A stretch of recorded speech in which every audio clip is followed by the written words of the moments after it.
My path to Wright State was pretty, what I would define as probably pretty traditional to what I think a lot of musical theater majors and theater grads and anybody in the fine arts was. That I grew up, I was very fortunate to have a family that didn't know what to do with all of my extra energy. And so at a young age, they tried me in sports and I hated it. And so their other response to that was putting me in theater, and I loved it. And both of my parents are very business-minded individuals. My mom is a dean of the College of Business at Youngstown State, and then my dad ran a healthcare complex.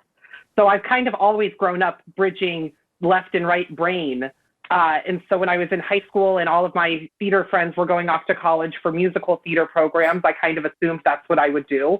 And I did the traditional thing like a lot of musical theater grads or majors do, is you audition for a whole bunch of colleges and you then see where you get accepted. And I had two choices between Wright State and then a college here in the city, a school here in the city. And I went back, you know, in hindsight, the thing that made me choose Wright State was because I had done a day of classes that I know that Joe and the rest of the faculty still do to kind of introduce prospective students to the program.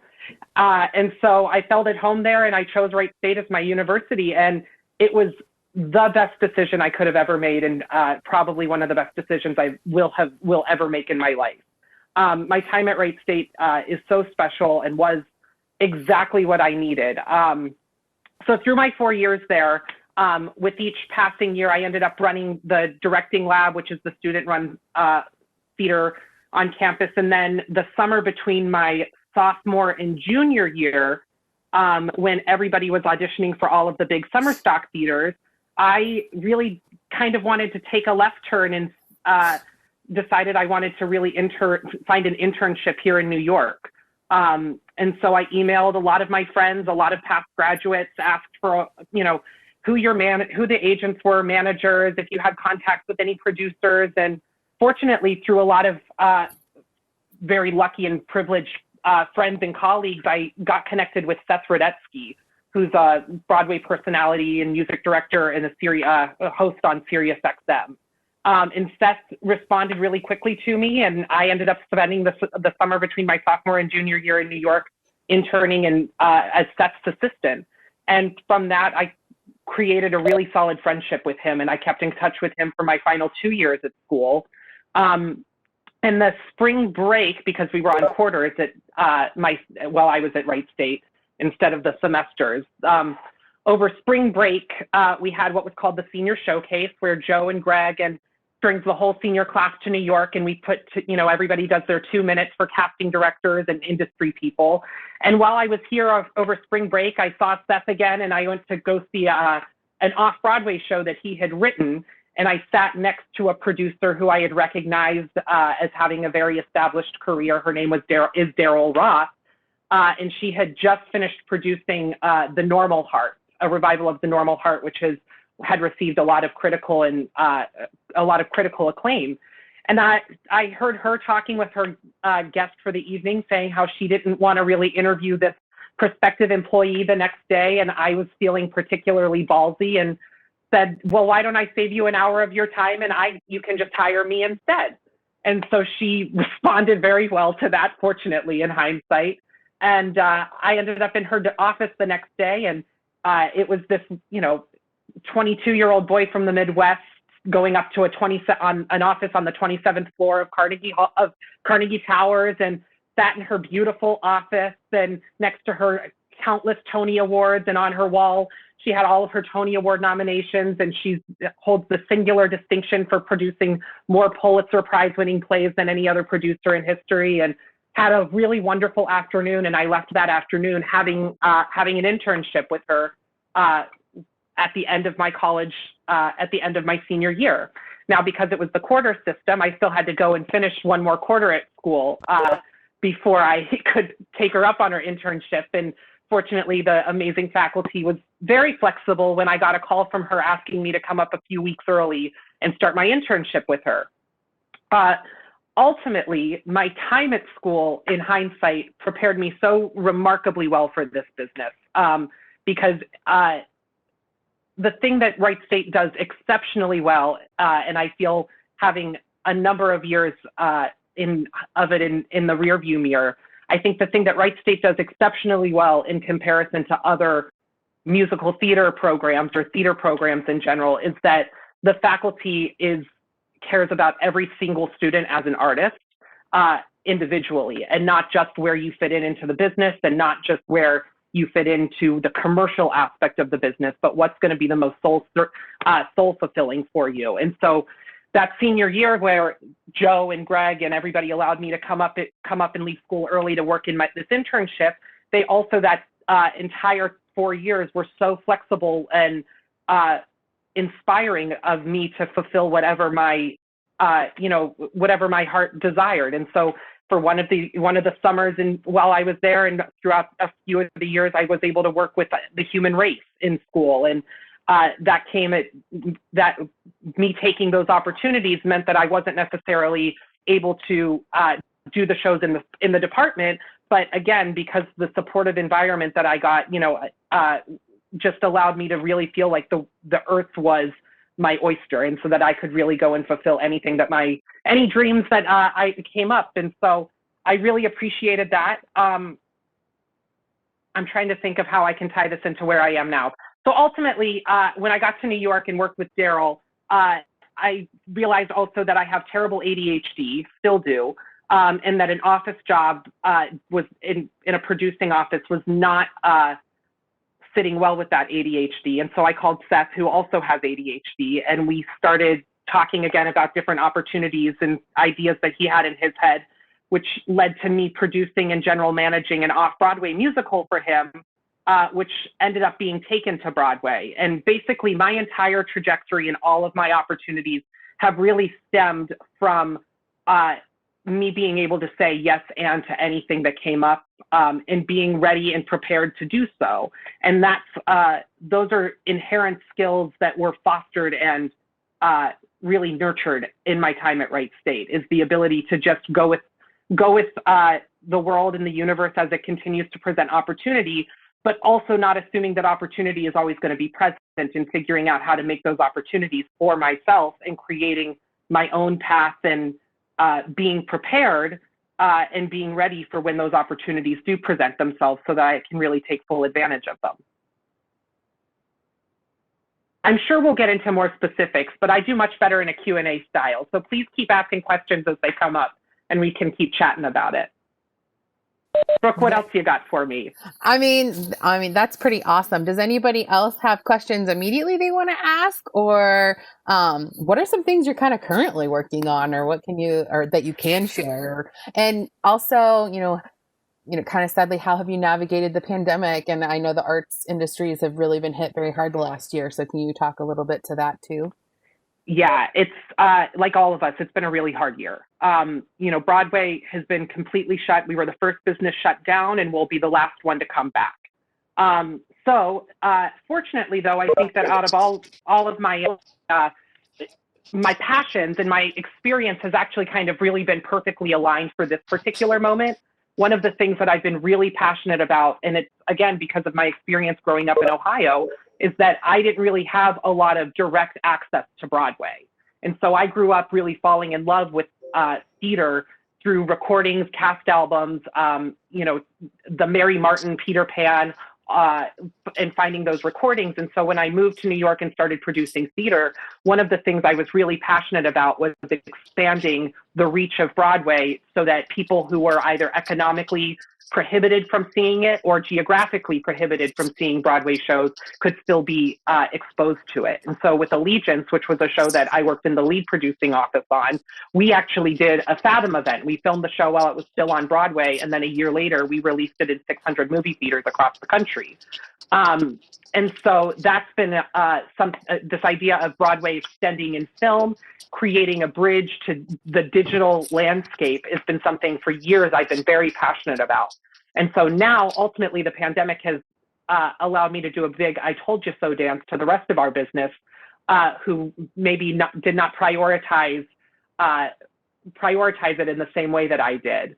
But this has also given me a great opportunity to start to have these conversations and not have to do so much of a convincing of other Broadway producers that this is really a huge asset for us. And this is exactly how we need to really be moving forward in this is the next evolution of Broadway, is figuring out how that we can use film, digital, streaming, all of these different platforms as further extensions of our Broadway shows. Because the reality is the majority of people that want to see and engage with a Broadway show are never going to get to New York and are never going to have an opportunity to see that. And so it's our responsibility to do what we can to do that. So this pandemic has been really fortunate in the way that it has kind of forced everybody to look at that. And so I've spent the past year talking with a lot of different either film studios that are interested in breaking into Broadway, and they've seen the great success that obviously shows like Hamilton have had, and vice versa, talking to a lot of Broadway shows that are looking to break into streaming and looking into what it means to do a Hollywood or a Hollywood adaptation or a live capture. And so that's really what I spent the majority of the pandemic helping to navigate with my colleagues and figuring out, as well as then, we had a whole bunch of shows that were on their way to Broadway and on their way to different regional theaters that we've had to kind of, not sidebar, but we've had to really figure out how to engage those in different ways, because so much of us as producers, what we do is just waiting for the right time and trying to match calendars up. And this has just really caused a huge backlog of shows that want to move forward in different ways. Which is going to be great for when we finally are out of this. But it's also forced us to have to think of how we can produce these shows in different ways. What's it like if we actually, instead of just putting it on a Broadway stage, we rent out a sound stage and film it as a TV, as a TV movie musical, and then use the momentum from that to launch it into Broadway. So those are some of the things and questions that we've been playing with over the past 10 months. And even once Broadway comes back, which hopefully will be by the end of this year, that's going to be a reality that we still have to deal with. It's not like all of this digital and online exposure is going to go away. All of a sudden, we as producers are going to have to figure out how to reach our audiences in different ways and how to both produce a live in-theater experience as well as an online digital experience and how those work together. Well, that sounds like a lot. But I think, to your point, making it more accessible is definitely something that could be really amazing for your whole industry. They want to know, do you still perform at all, or are you behind the scenes mainly? And if you don't, what kind of changed your trajectory with that and had you more doing producing and other things like that versus actually performing? I don't still perform, though I do play the piano. And I will say my quarantine project has been to really try to get some of my piano chops back, because over the past couple of years, as I've gotten busier with producing, I haven't been playing the piano as much. And so that's been the extent of my performing, is just plugging in my headphones and trying to get my piano chops back. I think in hindsight, my trajectory of switching from on stage to behind the table was actually really, was very obvious. And the people on this call that were the faculty members in the theater department saw it faster than I did, but also allowed me to really make that discovery in my own time. Like I said, I ran the D Lab for 3 of my 4 years in school. I worked with Kevin at the Human Race. I worked behind the scenes. I was a production assistant there. I music directed at different places within the community in Dayton. I was a music director for a couple of the different community theaters and high school programs. And so I think the trajectory of how I switched from performing was actually really natural, because in hindsight, I think I always knew that I really wanted to work on Broadway. Specifically, I knew I wanted to work on Broadway, and I was super passionate about Broadway.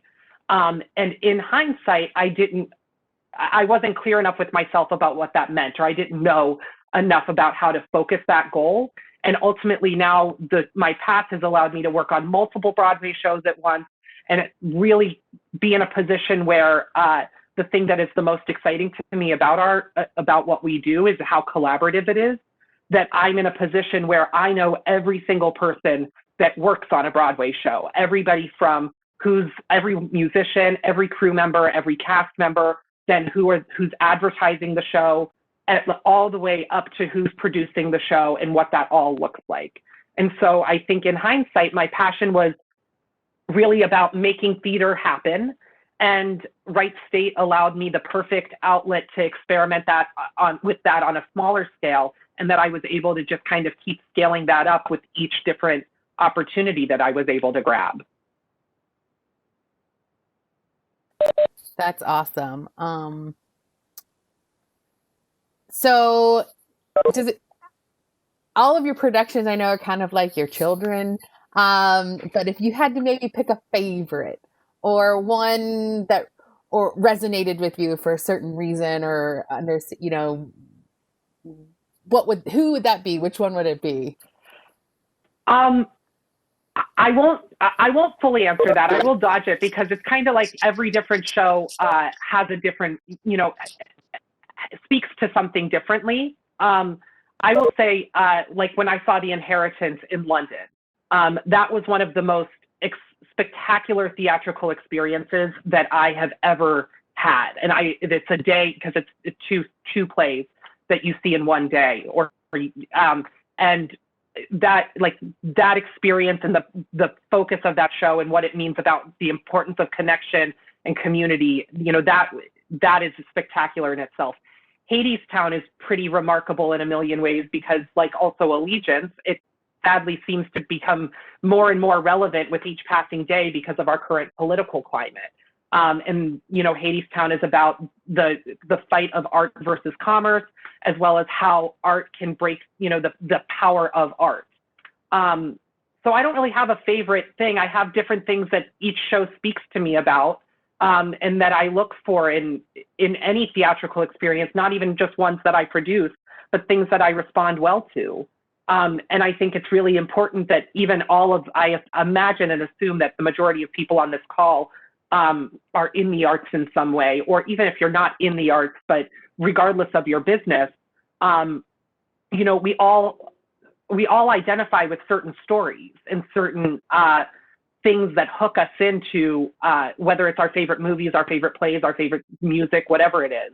And so I think what I continue to do is try to hone in on what exactly are the stories that I really respond positively to, and use that as launching points for my other projects as I start to develop more and more stuff from the ground up. That's awesome.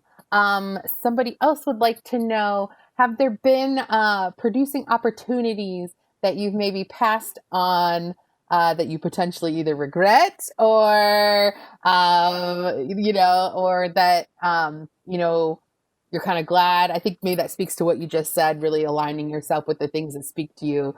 But they're just kind of curious if there was one that you're like, maybe I should have done that one. My Mr. Sheffield and Cats from The Nanny, anybody? Off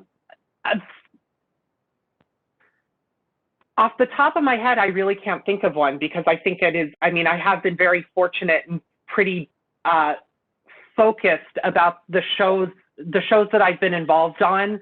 The reality is the majority of them, like so many in this business, don't do well commercially. They don't end up reaching the level of success that I believe that they should. But that the purpose of this business and the importance of this business and the people that, I raise money with, my investors and the people that help finance these shows, they all do it because the art comes first. The message of the show comes first. There are certain shows that I can say seem to do really well commercially that don't speak to me. And there are shows that are even running on Broadway right now that are hits that, I passed on, or, my office didn't feel like it was something that we wanted to participate in. And I don't really regret that, though, because I think ultimately you have to do what feels right to you. And when I see those shows and regardless of wherever they are, if they still don't speak to me, I don't really have any regret for not being involved in a larger capacity. I'd much rather produce shows that I believe in, I feel passionately about, rather than the ones that just are going to make money. Because if any of us knew the formula to making money, then there would be a lot richer people in this business and we wouldn't have the terrible rate of return that we do, because we're a terrible business. Broadway is a terrible financial business. That is a very interesting concept. But also, they want to know, have you seen anybody else from your graduating class on Broadway? Do you keep in touch? Is there, I know I didn't touch on that, but maybe if you want to touch, I know that you help volunteer and give back to our current students here at Wright State. So if you want to touch a little bit on that too. Sure. I do keep in touch with a lot of Wright State grads from various years, not just my own class.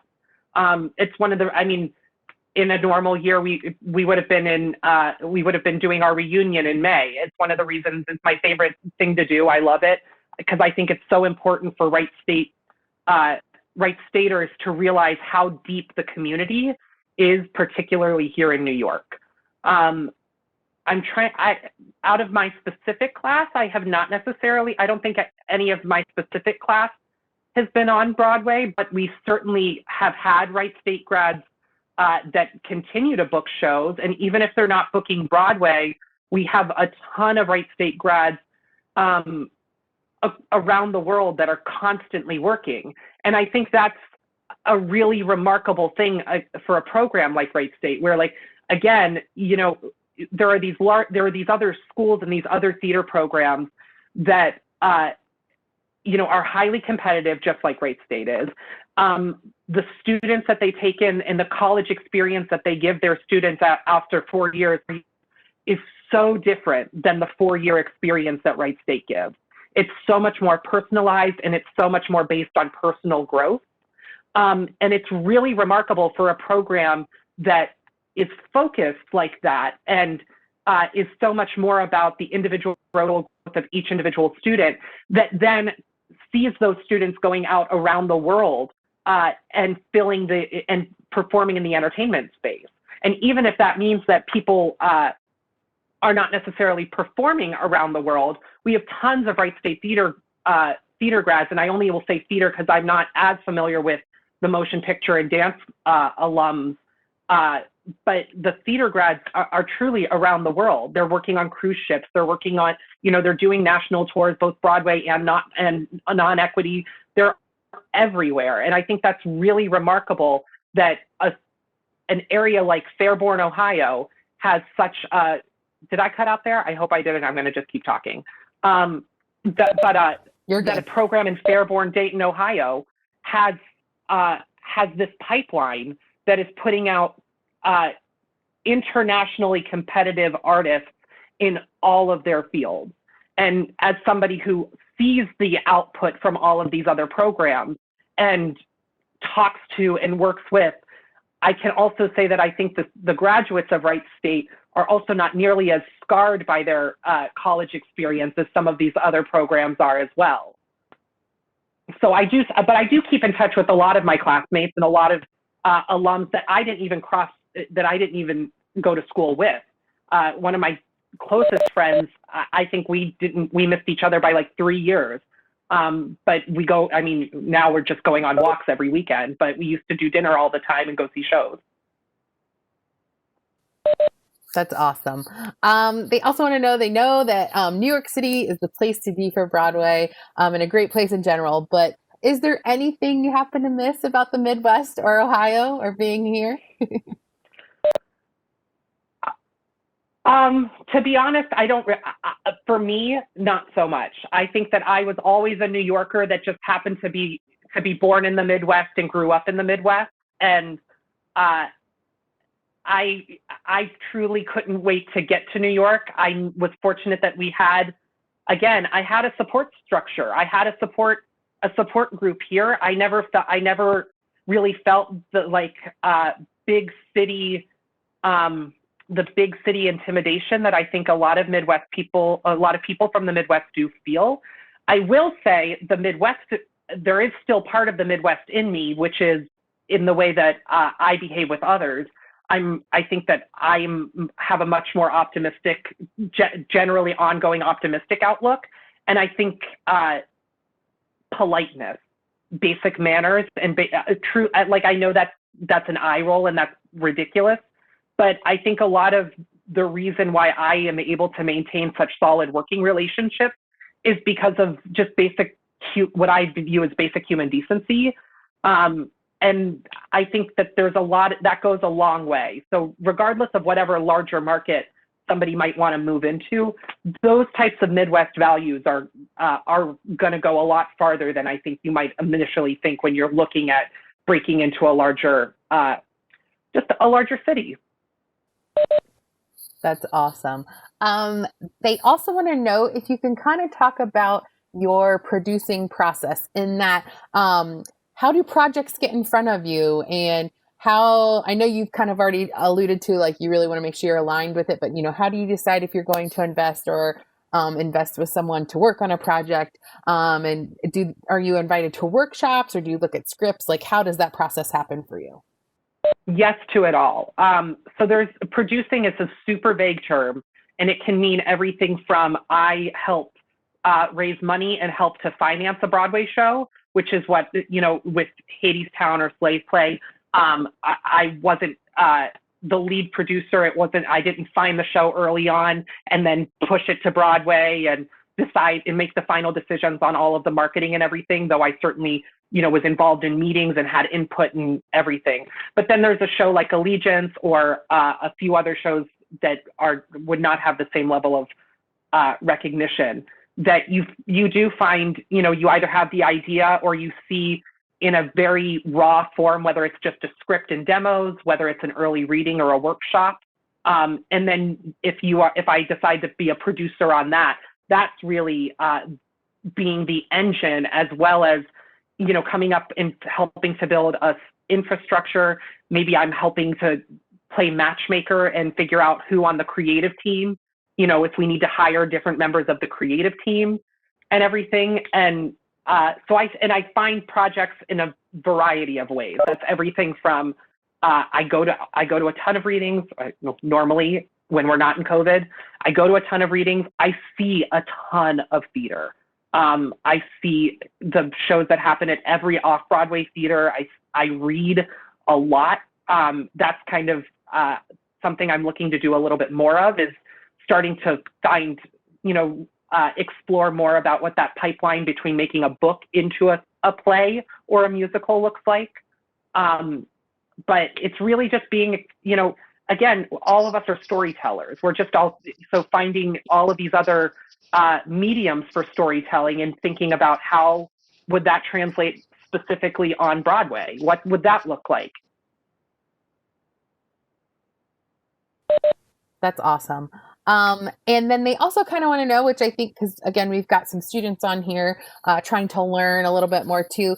Can you talk about who you directly work with as a producer? So in your role, is it the director, the casting directors, creative team, all the above? Like, what does that all encompass to kind of take that another step further? Again, it's the great thing, and what I love about being a producer is that I work with every single person that touches a show. I work with every single person, whether it's, you know, again, it's the musicians, the orchestrator. I deal in different ways with every single person. Now, some of that is not necessarily I have a creative relationship with them, because sometimes I'm just doing a contract, or sometimes I'm just doing the legality of it. But I do love my experience of being the center of the wheel that has to see how every single department is working together. And if somebody is not working well, if a department is not working well or not, you know, working at maximum capacity, how do we shift that, and what do we do to change that and make sure that everybody is working with efficiency and clarity of vision? I think that the relationship that I probably deal with the closest, though, as a producer, is both the writer and the director, because they're the ones that either, you know, that's the material that you're advocating for, and that you're trying to work with the writer to get their vision, to expand their vision and what that looks like when there's a physical manifestation. And then you're having the director, who's the one really responsible for doing that. And so so the director is really the one responsible to then take your notes and then disperse those to the other people, the other creative collaborators in the show too. there's a very interesting thing about, and this goes back to my left brain, right brain. I can have conversations with a lot of different people because everybody speaks different languages.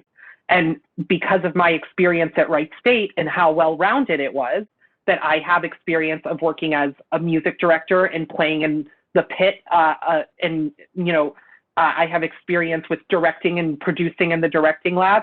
And then as an actor, I have experience with what is the character doing, what's really happening in the subtext of this moment. I can have those conversations with all of those creative people, but then I can also go have a conversation with other producers or with investors or with advertising firms, and we can talk about numbers and budgeting and advertising methodologies and all of that.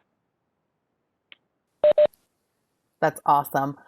So I've just been asking stuff from the chat, but I have had a couple people that say, hey, can I ask you a question? So if you are out there and you feel comfortable unmuting yourself, please go ahead. Do it. And ask Joey a question. Just be sure to mute yourself after so that we can keep that. So I think there was a Taylor and someone else that wanted to ask. So please feel free to go ahead and ask him your questions. Yeah. Hi, Joey. My name is Taylor. Hi, Taylor. Are you in the dorms right now? I am. I'm a freshman. I love it. Yeah, it's so cool to see you. I just wanted to ask kind of, you were talking a lot about the D Lab and then obviously your whole career and everything. Just from a creative standpoint, like advice or tips on going about like how does work get developed and how do you start that process? Kind of like just thinking about that, like creating your own stuff or taking other things you see and going into that, if that made any sense at all. Yeah, kind of. It's a vague question, but we can kind of nail down on it. Yes. Great. Again, it's all about storytelling. All of us are storytellers. Whatever our method is, like however we tell that story, we're all storytellers. And so depending on where that story that you're trying to tell and you're trying to bring out to a larger audience, wherever it's living, each story is going to have a different path forward in figuring out how to navigate that. It's super important though to also, to bring the D Lab and especially as a freshman, to create your own opportunity. That's super, super important. And what that's going to also do is that's going to cause you to examine your own artistry and your own the work that you're interested in doing. And that's going to become more and more important as you go through your training at Wright State and as you get out into the world, that, I think you will see when you do graduate, the world is you have so much say over what you get to do and over the work that you get to do. It may feel throughout your time, you may feel like you're being boxed in and you may feel like you don't understand the feedback that you're getting. But as far as like the developing of the work, it really is all about what is right for you and what is right for the story that you're telling, and fighting and holding your own boundaries for that. That's, you have to be diplomatic and you have to sometimes play politics and take the note and examine the note within yourself, but also fighting for the truth and fighting for whatever that work that you want to develop and wherever you believe that the next step is. Definitely. Thank you so much. That was exactly what I needed.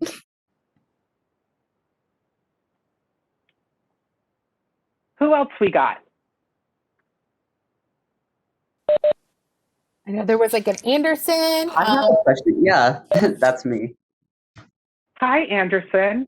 Hi. So like Taylor, I'm also a freshman in the musical theater program, and I'm training as a performer, of course, and I have that career path in sight. But I also, kind of like you described, I have that passion for what happens behind the table, particularly in the field of casting. And being a producer, like being a casting director, there's not really a set curriculum for that. You don't have a BFA in becoming a casting director. What advice do you have? I know you mentioned the internships you've done and working in the D Lab. Do you have any other advice on looking into a career path that doesn't have a standard curriculum? Sure. We'll do vague, broad stroke, and then specifically let's talk about casting. Okay. Vague, broad stroke. You're an actor. Live the life that you want to live. And so I always say there's that saying of dress for the job that you want, not the job that you have. It's kind of the same thing.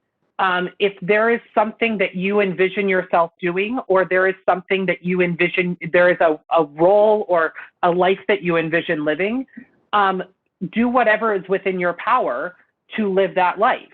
So as that pertains to being a casting director, what that means, and this would be for this would go for a lot of different non-performing degrees as well as performing degrees.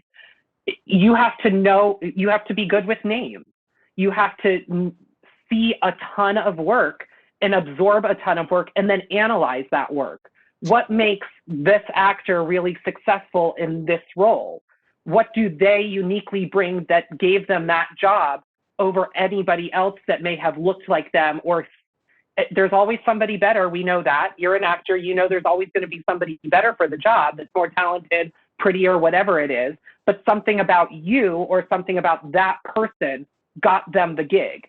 And so as a casting director, I think I may have frozen. I'm going to just keep talking as well. I can hear you just fine. Awesome.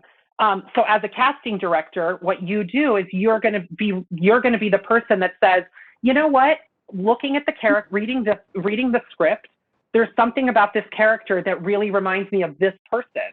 And so you have to know people both as their performer, as well as just what makes them so good, or what makes them successful or not successful when you see something. And again, what that means is that you have to absorb and see a lot. And that's also something I think that Wright State was great for, because with the D Lab, I mean, there was not really a night that went by where I was not seeing something. I was either seeing I did not miss a single show on the season, whether it was the D Lab, whether it was the Herps, whether it was the festival. I saw everything that the race did. I frequently went down to Cincinnati. I frequently went up to Columbus. Seeing as much as possible is really important. And that's just being a well-rounded artist as well. And as a college student at Wright State, you have all of the opportunity because you can do it all for free, as far as just within the school as well. The race will bring back pay what you can, and you have that opportunity. And so taking advantage of every possible opportunity and then looking through that lens is going to help you both as a performer as well as a casting director. All right, thank you. Of course. That was awesome. Do we have anybody else who would like to chime in with a question? Go ahead. I would like to. Hey, Joey, it's Joe Deere. Hi, Mr. Deere. It is such a pleasure to see you here. And I want to just say, we'll see. Joey, can you hear me? I can hear you. Yeah, I don't know what the fuck is going on with my internet. Oh, what the hell is going on with my internet? Sorry. Yeah. Joey, I want to say first, congratulations on the Alumni Award. I can't think of a person who is more deserving of it. And I want to say thank you for what you do for our alumni in New York City, because you are really a bedrock of that bridge that we try to build from campus to people starting their careers, and nobody has more to do with it than you. So thank you for all of that. You're a remarkable guy who I am grateful to call an alum, a friend, and an inspiration, truly. So thank you, Joey. You're just awesome. Now, question for you. We've got a lot of people. All right. We got a lot of young artists here, and I wonder if you could share, because you do see so many people who are in the first phase of their careers, that first 5, 7, 8 year period of their careers. And some of them do really well, and some of them flame out, and some of them never are able to achieve their potential. What do you see as consistent features of people who are able to navigate that early part of their careers? and sort of get a purchase on a place in whatever industry it is they're interested in? I think the most common, if I had to try to immediately identify longevity, it really is about truth to self, and it's really about a work-life balance, or a balance as far as whatever you need that to be. I think that there are a lot of people, we see a lot of actors that when they first move to the city, they are going on auditions and they are working their asses off and everything, and they're not actually living their life then as a New Yorker. They're only living their life as a struggling actor. And there's a balance to that, of what does it mean to feel rooted in your life. Now, I say this as somebody who has a terrible work-life balance, because so much of my life is my work, and I love what I do, and I love the business that I'm in. And I have the piano is the closest thing I have to a hobby, and it's still somehow tied to the business. And so I think a huge part of that, though, but that's right for me. And so finding that balance of what's right for everybody individually. And so for some people, if that means you're moving to a larger city, that means, maybe you don't live, in Midtown Manhattan, you live in Astoria, I live in Washington Heights. If you need that sense of, calm to give you that sense of grounding, it's different to everybody. And there is no shame in doing whatever you need to do to make that a priority in your life. That's a huge part of it. At the same time, you also have to know where that balance of where am I being as far as how far I'm pushing myself, and making sure that I'm not giving myself an out, I'm not giving myself an excuse, but also knowing yourself well enough to know when you need to take that time off. I was just on a call earlier today. I will be the thing I prioritize for myself. I do a 3 o'clock nap. I have to take a 20-minute 3 o'clock nap, and I've always done that even in my office. And so I have no shame about it. I don't mind that everybody sees me. Whatever everybody's nap is, to give yourself that reminder of grounding. It's a sense of grounding in your life.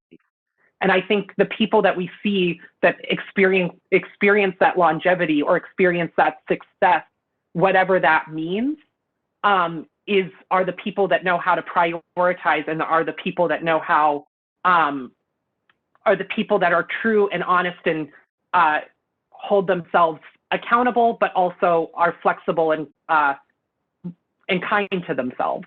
Sounds a little corny, but I think that's really a big part of it. It's great. Thank you, Joey.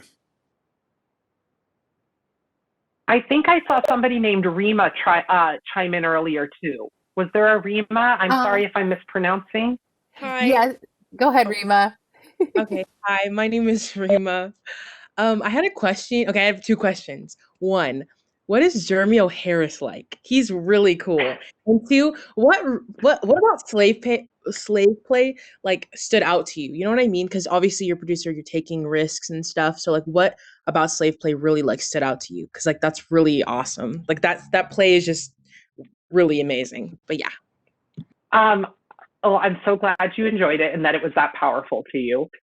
Jeremy is exactly what you would think he is like. He is as outspoken and as opinionated as he presents himself to be in public forums, whether it's social media or all of the amazing press that he gets. And honestly, that play, the reason why we ended up doing that play was because when I saw it off Broadway, I had read it before New York Theater Workshop, and truthfully, it didn't immediately hit me. And then when I saw it at New York Theater Workshop, the thing that grabbed me the most was that out of the 200 people that saw it that night, as we were all walking out, every single person that saw that play had an incredibly strong opinion about it. That's not to say that everybody liked it, because some people did not. They absolutely hated it. But every single person that walks out of that theater had an extremely clear opinion and a clear perspective on why they did or they did not like that play. And so what that meant to me was that people were going to talk about it, either good or bad, but word of mouth is positive. And when we got the final decision that we were going to move it to Broadway, and the lead producer called me up and asked if I wanted to do it, it was a pretty quick yes, because of that power, which that's not a frequent thing that happens, that a play is so creates such a clear experience for its audience, that everybody will leave and have such a strong opinion. And what I also loved about it was that the way it was staged is that, there's a mirror on the stage. So if you're sitting in the orchestra, you can see every single person in the audience. And so there was a super powerful component about that. And what that really meant to, that you were putting yourself in the theater and kind of being, as an audience member, it forced you to also be vulnerable and engaged in a way that not every play does either.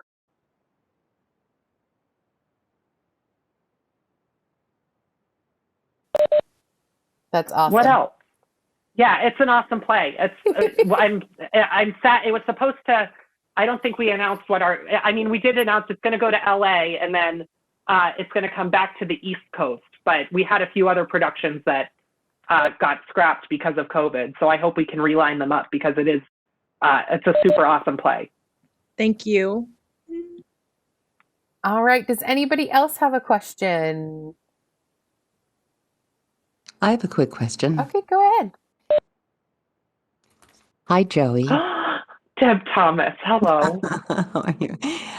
Thanks for coming to this. Thanks for being here. Joey, so I'm an actor. I just graduated. It's a little bit what Joe was talking about. And I get there, and what kind of, as far as day job, how do I keep body and soul together? What's the most flexible way to approach that? How much money do I need? Do I need to stay here and save for a year? Can I just have a first couple months rent and take it from there? And then how do I start auditioning in the city? Thank you.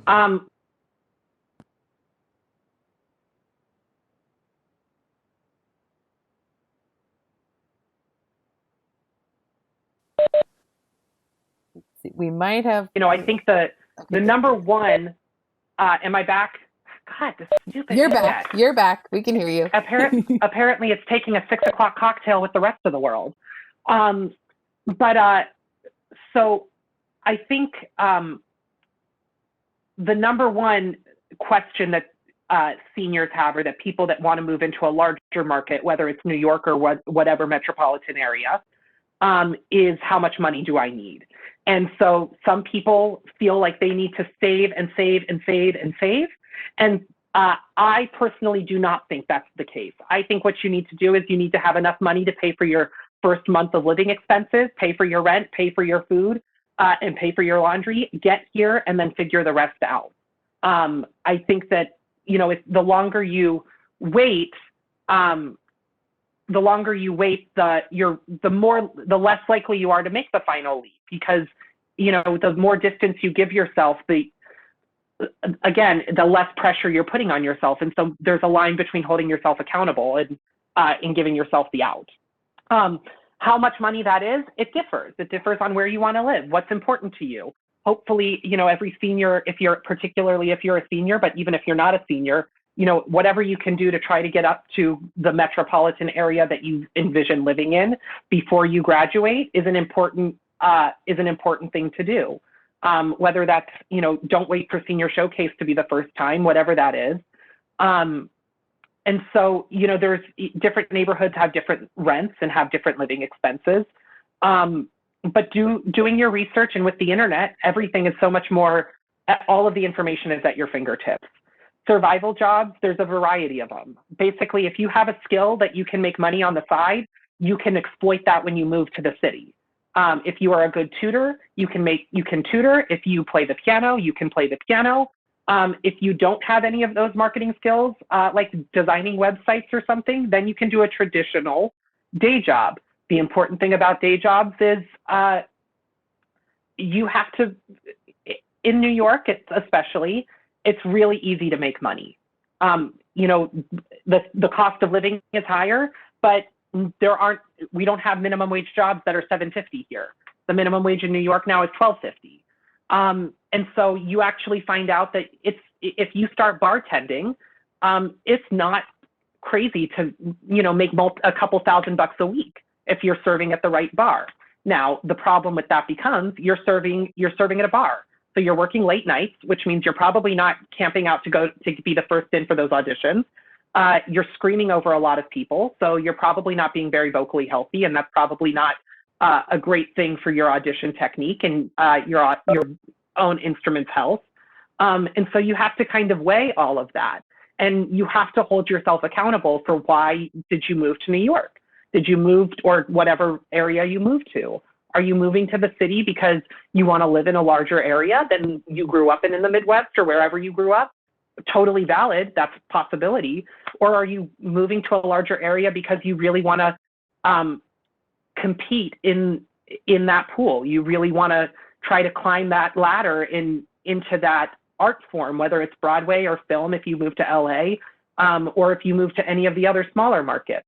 You have to hold yourself accountable for that, because the biggest thing to adjust to for anybody outside of school is that you don't have classes to show up to on time.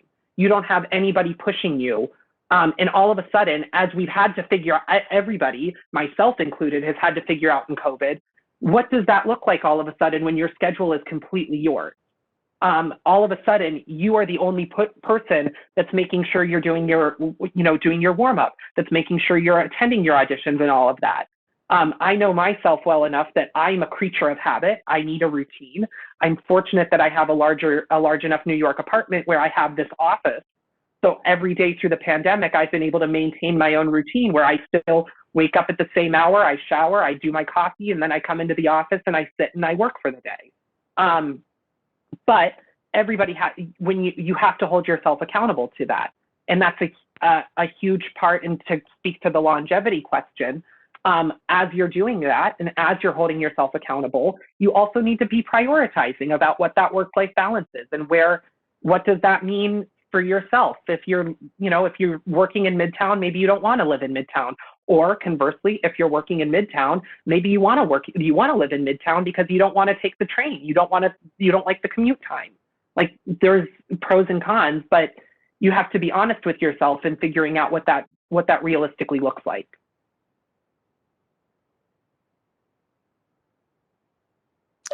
Thanks, Joey.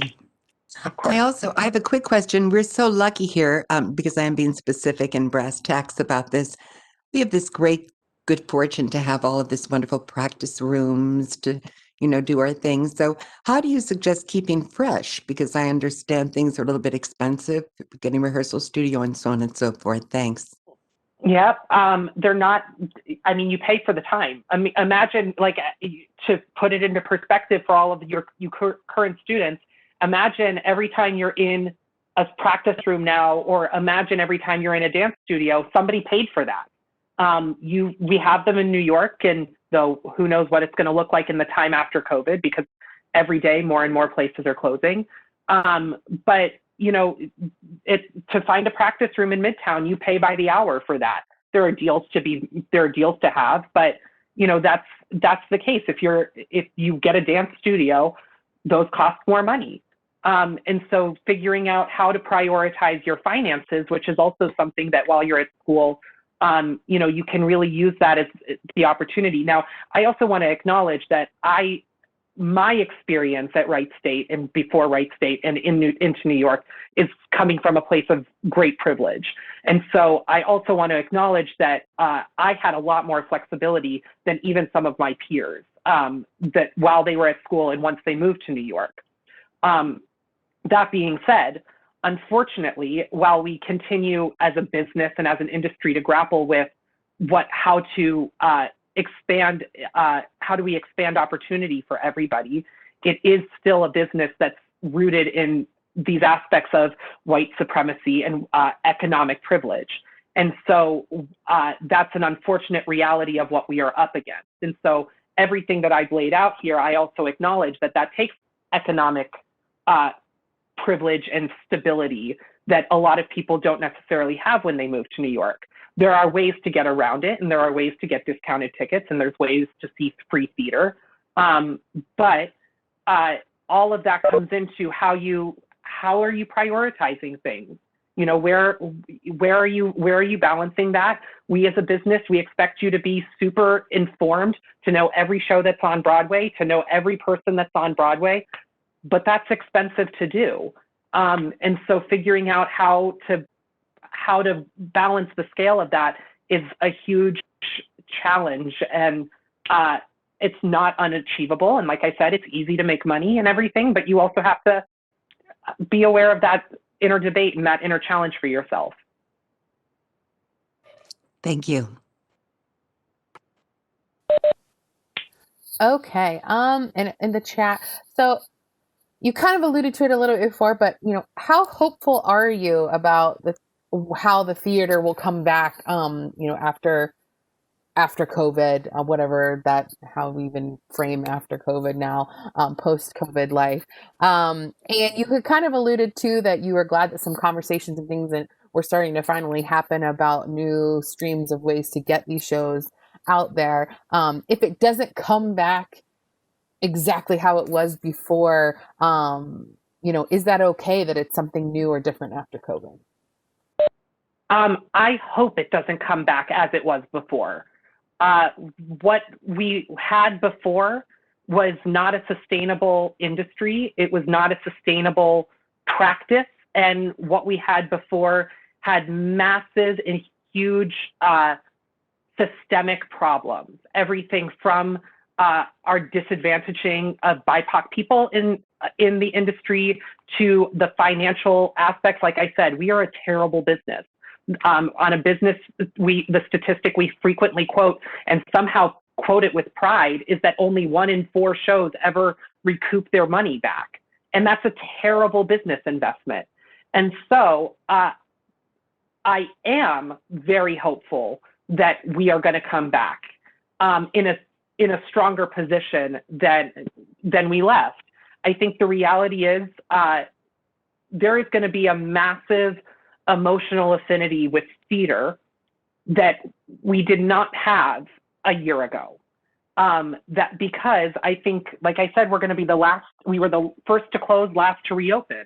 When communal gathering is allowed again, that's going to be the last real symbol that we've really gotten through this trauma that we're all living through. And so I think we're going to have a tremendous emotional affinity with a much larger part of the culture than we have had in a long, long time. I also think that there's a lot of great art that is being worked on right now. There's, a lot of artists have nothing to do and have nothing to do other than to work on their craft. Now, that being said, I'm saying it right now, Kevin Moore, I think I saw you on.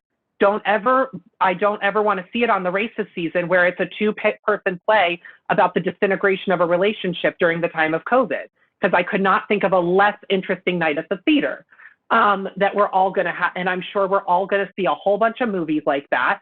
But other than that low-hanging fruit, I think we're going to see a tremendous amount of art and a tremendous amount of new people getting to express their voices, because again, we're all now moving into a digital landscape that much faster than we were a year ago.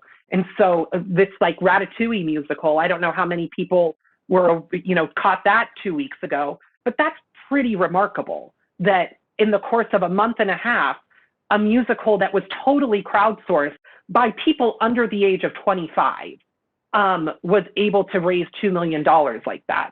And so we're seeing a great amount of opportunity. We're seeing a great equalizer in this. And so I am very hopeful for what the world is going to look like after COVID. I think it's just going to be hard for us to get there. All right. Well, in the essence of time, we've actually been at it for an hour. I think everybody here could probably listen to you talk forever. But I do have one other question I kind of saved that was asked a little earlier in the chat, because I think it would be a great way to kind of summarize different things here. They want to know what your long-term goals are and where the age-old question, where do you see yourself in 5 to 10 years? Or, what are you striving for? What do you think are your next steps or the next phases of Joey? Well, those are great questions. And one of my COVID projects was actually to reopen the Artist's Way for all of you freshmen and everybody in the program that I did the Artist's Way again a couple of months ago. And so truthfully, that's kind of where I got stuck, was figuring out my own, 1, 5, 10-year goals. I can tell you there are things that I want to do.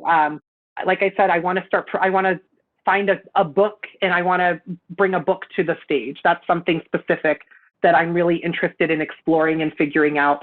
And I'm super, I hope within the next 5 years, I've helped to create a much more regular pipeline for Broadway shows to live on screen and online. I hope that in the next 5 years, I'm a part of that really big shift that I think needs to happen for us to be able to expand our industry and to people that can't get to New York to see the show.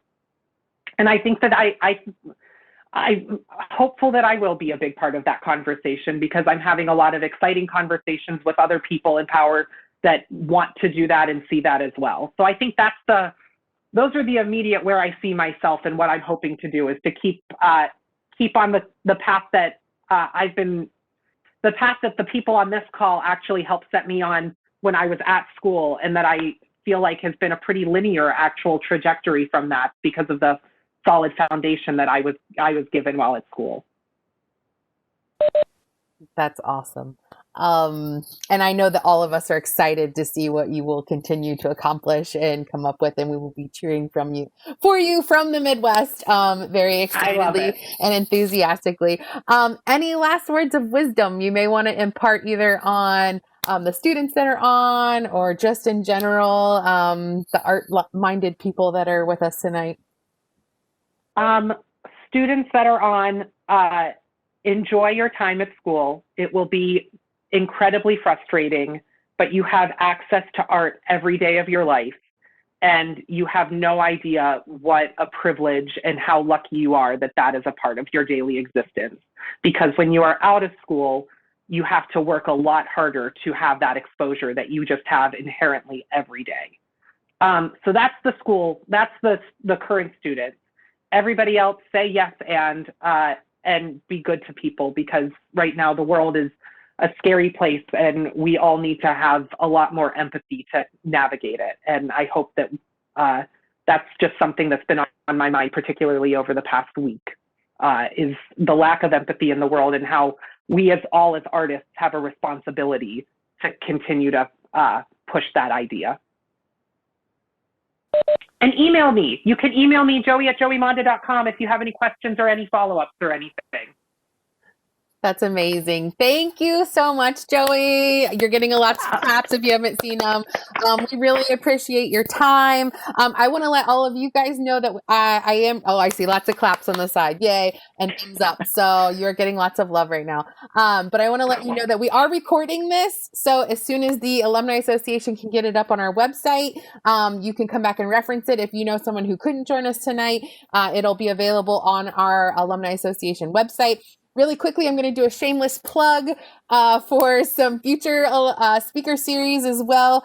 We plan to do one every month, at least until the summer. So in February, we have Tykia Wright.